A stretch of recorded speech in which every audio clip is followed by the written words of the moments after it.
আসসালামু আলাইকুম। Medicare wash 24 পক্ষ থেকে সবাইকে স্বাগতম। আশা করি সবাই ভালো আছেন। আজকে আপনাদের জন্য নতুন একটি ভিডিও নিয়ে এসেছি। ভিডিওটি হচ্ছে যাদের হাতে পায়ে কোঁকড়া হয়েছে তাদের জন্য আজকে সুখবর রয়েছে। যারা অনেক ক্রিম এবং লোশন ব্যবহার করেছেন কোনো প্রকার কাজে আসছে না তাদের জন্য আজকে সুখবর রয়েছে। আজকের পর থেকে কোঁকড়া নিয়ে কোনো প্রকার চিন্তা করতে হবে না। হাতে পায়ে কোঁকড়া কেন হয় এবং এর থেকে বাঁচার উপায় এ বিষয়ে বিস্তারিত আলোচনা করব। আলোচনা শুরু পূর্বে একটি কথা বলে রাখি, যারা আমাদের চ্যানেলটি এখনো সাবস্ক্রাইব করেনি তারা আমাদের চ্যানেলটি দ্রুত সাবস্ক্রাইব করে দিন। আর যারা অলরেডি আমাদের চ্যানেলটি সাবস্ক্রাইব করে দিয়েছেন তাদেরকে অসংখ্য ধন্যবাদ। এবার আসি ভিডিওতে। হাতে ও পায়ের নখে কোঁকড়া কেন হয়?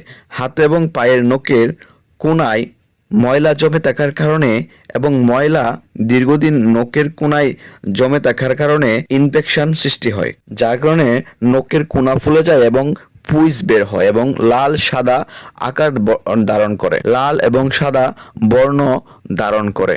এবার আসি এর থেকে বাঁচার উপায়। নখের কোনায় ময়লা পরিষ্কার করতে হবে এবং প্রতিদিন কাজের শেষে হাত পা সাবান দিয়ে ভালোভাবে পরিষ্কার করতে হবে। এবার আসি নখ কাটা। নখ কাটার সময় বিশেষ সতর্কতা অবলম্বন করতে হবে, কারণ নখ কাটার সময় নখের কোনা কোনো অবস্থায় কাটা যাবে না। নখকুনি মূলত হয়ই হচ্ছে নখের কোনা কাটার জন্য। নখের কোনা কাটার ফলে আমাদের নখের কোনায় ময়লা জমে ময়লা সহজেই ঢুকতে পারে। আমাদের নখের কোনায় ময়লা সহজে ঢুকতে পারে। হাত এবং পা আমরা কিন্তু প্রায় সবসময় ভিজিয়ে থাকি, যার কারণে হাত এবং পায়ের নখের কোনায় সবসময় একটু পানি আটকে থাকে। যে পানিটা থেকে ময়লা এবং পানি মিশ্রিত হয়ে একটা জীবাণু সৃষ্টি হয়। এই জীবাণু থেকে কিন্তু কুনিনোকা হয়ে থাকে। কুনিনোকা থেকে বাঁচতে হলে কোনো অবস্থায় নখের কোনা কাটা যাবে না।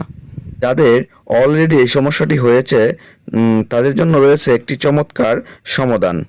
সেটি হচ্ছে ক্লেরিজল সলিউশন। ক্লেরিজল সলিউশনটি হচ্ছে ইনসেপ্টো কোম্পানির একটি পণ্য।